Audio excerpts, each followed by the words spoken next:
productiva en este sector, cómo se va a enfrentar el problema de electricidad que está planteando, para quienes no se ven en la zona 8, es precisamente la región de San Borondón. San Borondón, Durán y Guayaquil. Tengo estos 3 cantones. A ver, efectivamente hay cortes de energía, pero en el tema educativo, en la jornada matutina realmente no hay ningún cambio. De hecho, el día de ayer se retomó el horario normal de entrada de los chicos, el horario de salida con total normalidad. Lo que sí se adelantó fue la salida de la jornada vespertina. Generalmente los chicos salen a las 6 de la tarde. Hoy por hoy, hasta nuevas disposiciones, van a estar saliendo a las 5, ¿ya? Esto por un criterio netamente de electricidad. Ustedes saben que muchas veces pues los días pueden ser un poco más oscuros. Bueno, es todo un procedimiento y también logística familiar que tienen que hacer. Y la nocturna sí pasó a una modalidad no presencial. Y siempre es importante hablar de la no presencialidad y siempre de la mano con el plan de continuidad educativa. Nosotros como Ministerio de Educación lo que tenemos que garantizar es que la educación continúe indistintamente de lo que estemos enfrentando. Entonces nosotros como Ministerio de Educación tenemos este plan de continuidad educativa que evidentemente no se aplica solo con herramientas digitales o virtuales. Hay fichas pedagógicas con ejercicios, hay proyectos que mandan los profesores a los estudiantes con un acompañamiento de los profes a través de WhatsApp, a través el día siguiente van conversando o van teniendo pues los que pueden conectarse en algo virtual. En fin, lo importante es que la educación continúa y bueno, esto es una medida que igual se va analizando semana a semana dependiendo pues de la información oficial de los cortes de energía. Subsecretaria, en este sentido, ¿qué ocurrirá? Se han establecido horarios y eso es muy correcto debido al tiempo que vivimos, pero ¿qué ocurrirá, por ejemplo, con los colegios que son técnicos? Por ejemplo, el Gallegos Lara es como que mucho más técnico, trabaja con maquinarias, es otro tipo de aprendizaje. ¿Qué ocurrirá con ellos? Por ejemplo, ¿son adecuados los horarios para este tipo de colegios? Sí, más que todo que se adecúen los horarios es justamente las horas en que hacen sus prácticas. Evidentemente tienen momentos de práctica, momentos de teoría, la modalidad o la forma de aprendizaje de ellos efectivamente sí se pudiese ver modificada, pero en temas de horarios. Es decir, si tenemos, por ejemplo, en esa zona que se va la luz, me invento, de 9 de la mañana a 11 de la mañana y ese era el horario de práctica, pues entonces simplemente lo que hace es que se hace un cambio. En esa hora más bien se da la teoría, están dentro de la clase viendo toda la parte un poco más teórica y luego en el horario pues que ya se establece la energía eléctrica. Parte de la estructura de producción. Así es, y se cambia, simplemente es un tema de contextualizar realmente los horarios con la dinámica de clases que ellos van a tener. Fernando. Se tiende a pensar, subsecretaria, de que cuando no se puede ir presencialmente, todos los alumnas del país pueden ir directamente a la educación virtual tal como se lo conoce, una interfaz, uno va, empieza a subir deberes y tareas. Pero es que esa no puede ser, por lo que describen, no ha habido toda esa accesibilidad. Entonces, ¿qué mecanismos están buscando para poder llegar a todos los alumnos que no puedan tal vez acceder a una interfaz para poder tener una educación en línea? Y en caso de que se esté perdiendo clases, ¿cómo se podrían recuperar en día siguiente? Sí, por eso siempre hablamos de la no presencialidad, no hablamos de una virtualidad, porque no siempre los chicos, y tomando el contexto también de nuestros estudiantes, no todos tienen una herramienta tecnológica, no todos tienen acceso a internet, entonces no hablamos de virtualidad, hablamos de la no presencialidad, porque en la no presencialidad pueden existir herramientas virtuales para aquellos estudiantes que sí pueden acceder, como también puede haber estas fichas pedagógicas que es material físico, son fichas, son papeles, para ponerlos así, son folletos, donde hay los temas que tienen que desarrollar. Entonces yo, profesora de matemáticas, estamos viendo ahorita factorización, entonces yo tengo estas fichas pedagógicas específicamente para ti, ¿verdad? Porque ese día no vamos a poder estar en la presencialidad, pero esto es lo que hubiéramos visto en clases, ¿verdad? Entonces yo te doy a ti esta ficha pedagógica de factorización, vas a tener un acompañamiento por parte mía, que yo soy tu profesora, vamos a ir explicando, vamos a ir viendo y vas a ir desarrollando.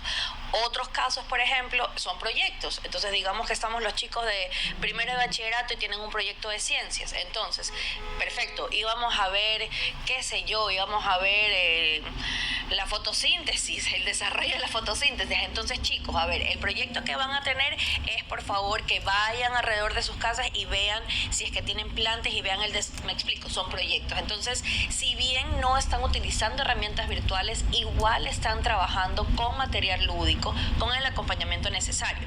Lo óptimo, evidentemente, siempre va a ser la presencialidad.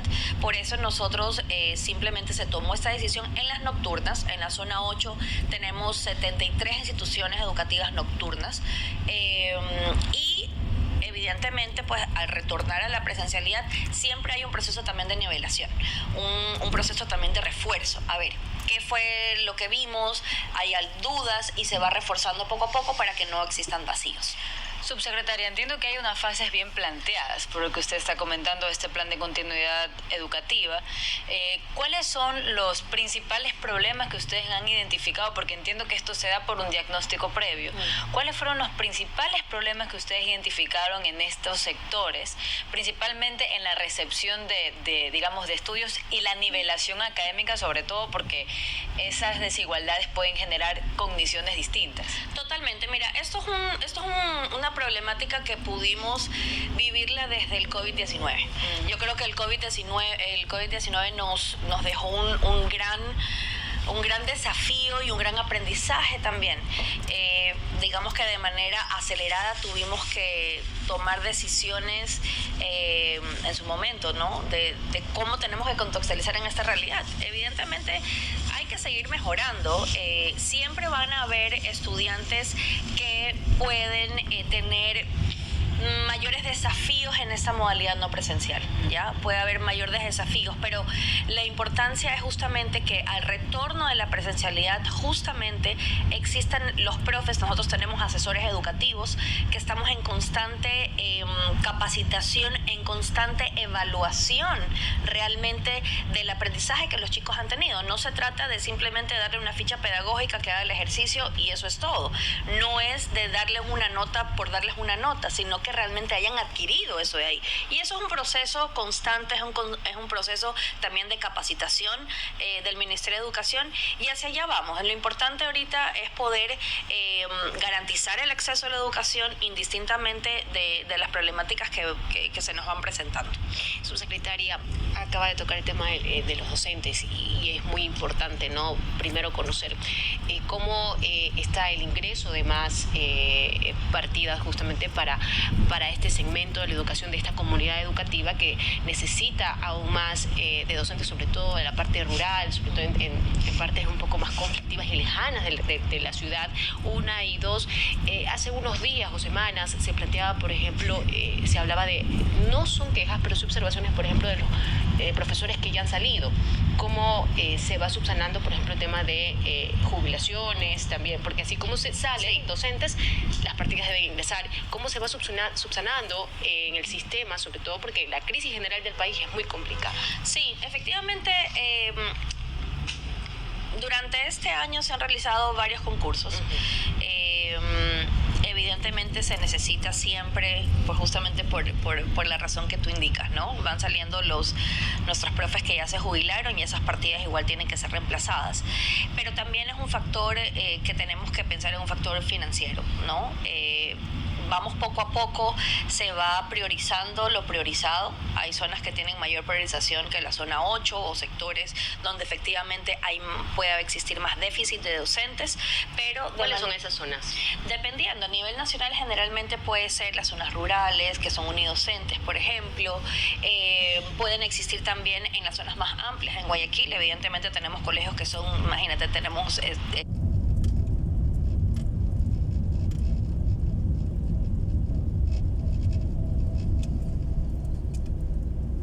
colegios que tenemos casi 3.000.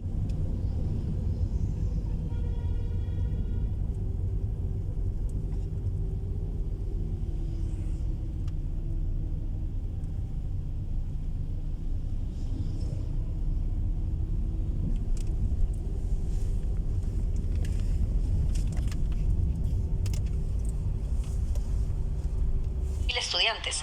Entonces, claro, siempre se va a necesitar docentes de manera constante. Lo importante es que, por lo menos este año, nosotros como Ministerio de Educación se han lanzado alrededor de 3 ya concursos. Entonces, es un tema de planificación. Una vez más, no es de nosotros tomar la decisión y lanzar el concurso, sino que también tenemos que contar pues con el presupuesto necesario para poder realizarlo.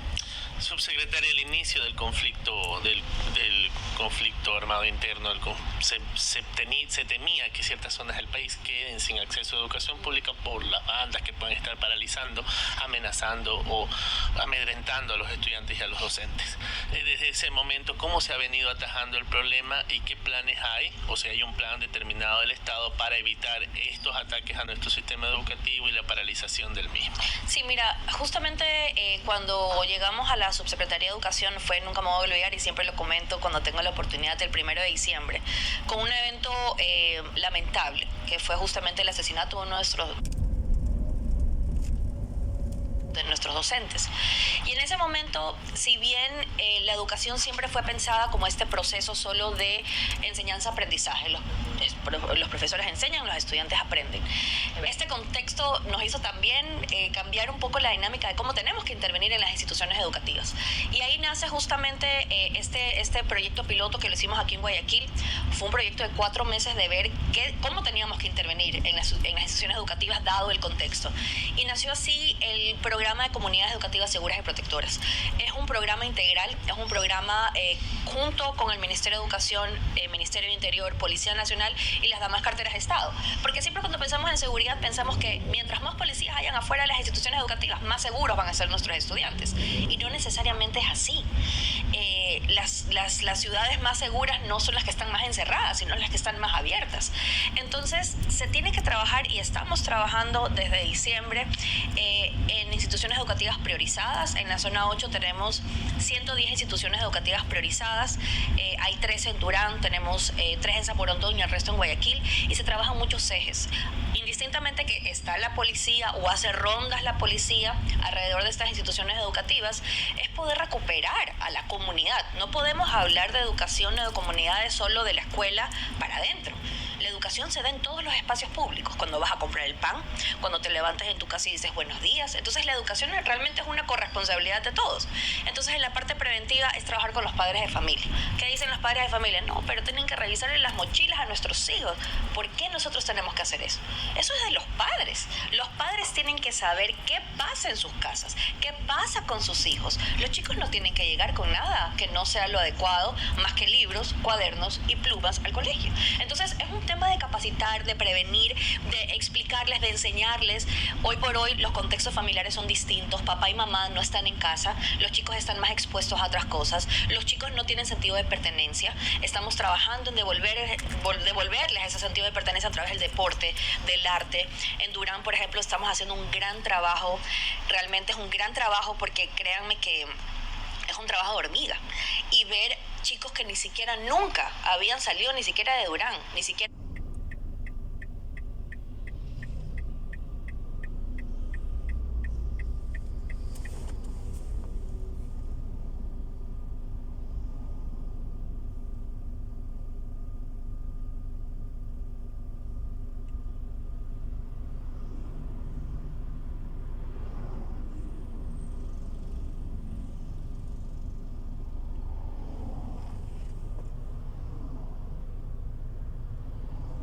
un museo y que ahora por lo menos sepan que es ir a un museo, que sepan que es arte, que hayan escuchado a la sinfónica, que vea que va alguien a jugar fútbol con ellos. O sea, son temas que tierra, sobre todo el nuevo pensum en el cual se obtuvo cívica o se incorporó cívica y otras materias también relacionadas. Sé que ustedes de zona 8, pero como Ministerio de Educación sé que hacen también algún tipo de reuniones.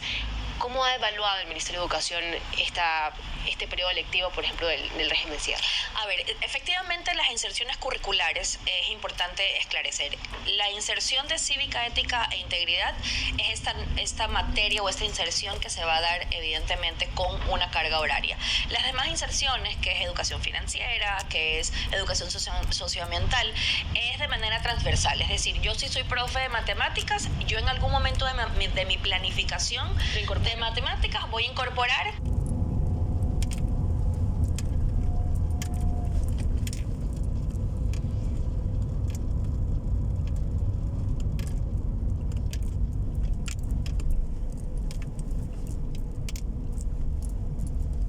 ejercicios prácticos cómo los chicos van a aprender educación financiera.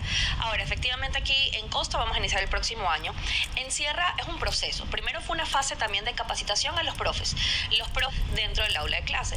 Entonces, de cómo ha ido evolucionando estas habilidades y finalmente viene la parte de evaluación.